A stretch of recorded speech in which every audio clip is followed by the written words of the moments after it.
Film Sholay का वो scene जिसे मुकम्मल होने में 3 साल लग गए।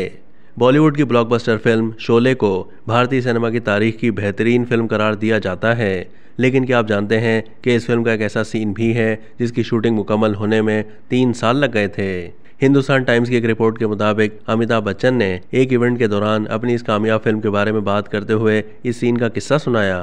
अमिताभ बच्चन ने बताया था कि शायद आपको फिल्म शोले का एक सीन याद होगा जहां जिया बच्चन अपने घर के एक हिस्से में लालटेन रोशन कर रही हैं और मैं दूर बैठे हारमोनिका बजा रहा हूं।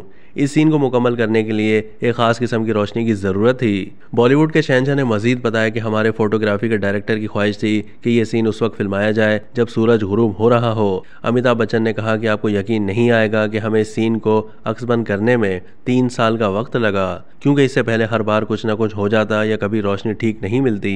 उन्होंने मजीद बताया कि रमेश सिप्पी का कहना था कि जब तक सही रोशनी नहीं मिलेगी इस सीन की शूटिंग मुकम्मल नहीं होगी और इसीलिए इस सीन को फिल्माने में हमें 3 साल लगे।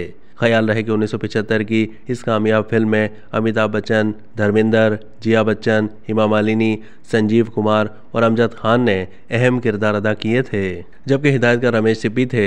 इस फिल्म ने भारतीय सिनेमा में तहलका मचा दिया था। कई दहाइयों तक फिल्म सिनेमा घरों की जीनत बनती रही, लेकिन हाल ही में ये इंकशाफ हुआ था कि मशहूर ज़माना ब्लॉकबस्टर फिल्म शोले भी दीगर कई बॉलीवुड फिल्मों की तरह एक अंग्रेजी फिल्म का चरबा है। भारतीय अदाकार आदिल हुसैन ने सोशल मीडिया पोस्ट में इंकशाफ किया था कि फिल्म शोले 1968 में रिलीज होने वाली हॉलीवुड की film once upon a time in the west का चरबा है। फिल्म शोले के 1 या 2 नहीं बल्कि कई सीन हॉलीवुड के हिदायतकार सर्जियो लियोन की मज़कूरा फिल्म से मुमासलत रखते हैं।